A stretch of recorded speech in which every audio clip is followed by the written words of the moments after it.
અને ગ્રીષ્મ શિબિર એમની મંડાઈ હતી ને એનો હું પણ એક વિદ્યાર્થી હતો. આજે એ પળ યાદ આવે, પૂજ્યપાદ શ્રીની શાસનની જ્યોત જગાવતી એ દેશનાઓ આજે પળ યાદ આવે.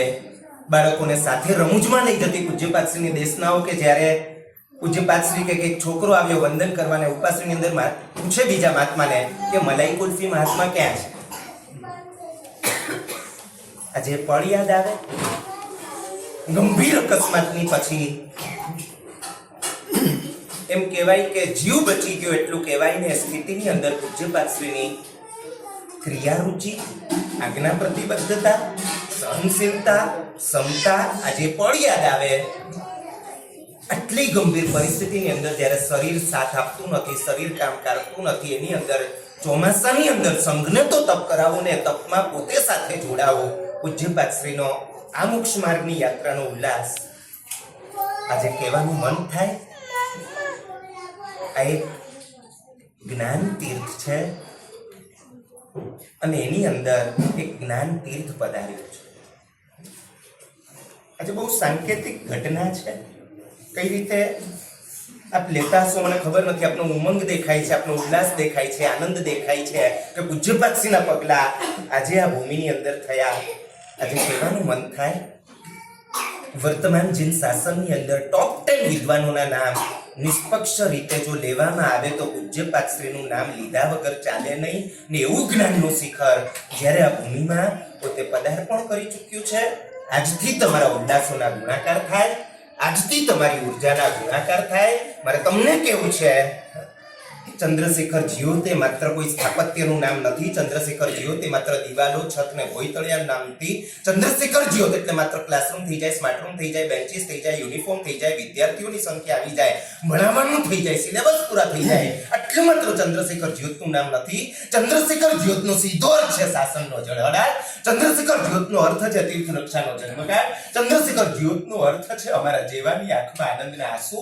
ચંદ્રશેખર જ્યોતનો અર્થ છે આગામી વર્ષોની અંદર આજે ભલે જેમને કામ કરવું છે કરી લે. 25 વર્ષ પછી શાસન પરના કોઈ પણ આક્રમણ હશે, 25 વર્ષ પછી કોઈ પણ તીર્થ ઉપરનું આક્રમણ હશે અને એનું જે અગ્રિમ સૈન્ય કહેવાય. તમે ચરિત્ર ગ્રંથો વાંચો, તમે ઇતિહાસ વાંચો, અગ્રિમ ગ્રંથ નીતિશાસ્ત્રના વચન યાદ આવે. વરમલ્પમપી સારબલમ ન તો ભૂયસી મંડલી. ઘણા બધા માથા હોય ને એનાથી રાજાનો યુદ્ધમાં વિજય થાય ને અસંભવિત નથી. પણ નાનું બળ હોય, નાની સેના હોય, પણ સાર બળ હોય, એ જોશીલી સેના હોય, એનાથી રાજાનો વિજય થાય છે. પાછળ આવતીકાલે આખો સંગુબો હશે, પણ અગ્રિમ સૈન્ય તરીકે આ ચંદ્રશેખર જ્યોતના એક એક ભૂલકાઓ અમારું સ્વપ્ન છે. ભવિષ્યના વસ્તુપાલ, ભવિષ્યના તેજપાલ, ભવિષ્યના પેથળસા, ભવિષ્યના ઝાંઝણસા, ભવિષ્યના સંપ્રતિ, ભવિષ્યના કુમારપાલ આમાંથી પેદા થાય. પ્રત્યેક દિવસે શાસનની નવી ઉર્જા. હું તમને કહું છું, ટોટલ કેટલી બ્રાન્ચ છે? 5 બ્રાન્ચ અને મોટી સ્કૂલ જુદી અને કુલ 5. એમ કદાચ કોઈની દ્રષ્ટિએ એમ હશે કે આ તો હજી નાના છે, એબીસીડી ક ખ ગ શીખે બહુ થઈ ગયું. આ બેસ્ટ ઓડિયન્સ છે, આ બેસ્ટ રો મટીરિયલ છે કે આમાં જે શીખશો એ અનેક ગણું થઈને ઉગી નીકળશે. પૂજ્યપાદ શ્રી ઘણી મહેનત કરી રહ્યા છે. આજે એક દાયકો લોહી પાણી એક પૂજ્યપાદ શ્રીએ કર્યા હોય ને પછી આ સર્જન જ્યારે પહોંચ્યું હોય, હું તમને કહું તમારી પાસે બધું જ છે.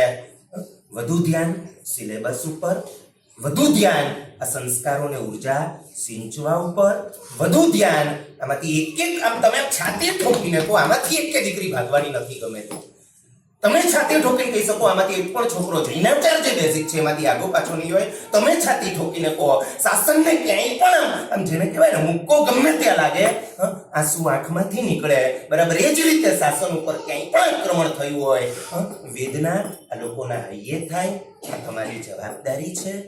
આ બધું જ પૂજ્યપાદ શ્રીની મહેનત, તમારી મહેનત, એનું અંતિમ આ ફળ. અને છાતી ઠોકીને આપણે કહી શકીએ કે આ ફળ મળશે, મળશે અને મળશે. ગઈકાલે પૂજ્યપાદ શ્રીએ મને એક લેખ આપ્યો છે. 62 મુદ્દા છે અને એક એક મુદ્દે આમ રડવાનું મન થાય. વર્તમાન કાળની જીન શાસનની પરિસ્થિતિ 62 મુદ્દા, એક એક મુદ્દા ઉપર એક ગ્રંથ બની શકે, પુસ્તક બની શકે, સચિત્ર પુસ્તક બની શકે ને ધ્રુસકે ધ્રુસકે પાને પાને રડીએ એવા 62 મુદ્દા કે શાસનનું આ પાસું જુઓ, આ જુઓ, આ જુઓ, આ જુઓ, આ જુઓ, આ જુઓ. હું તો એ ઈચ્છું કે આ બાળકો આક્રમણોનો પ્રતિકાર કરે ને એટલું જ નહીં પણ આક્રમણો આવી જ ના શકે એ રીતની સજ્જતા જે શાસનની એમના દ્વારા સાકાર થાય એના માટે પ્રયાસ કરજો. ખૂબ ખૂબ તમારી અનુમોદના છે. પડકારો ઘણા છે પણ પડકારોમાંથી પણ નીકળવાનું છે.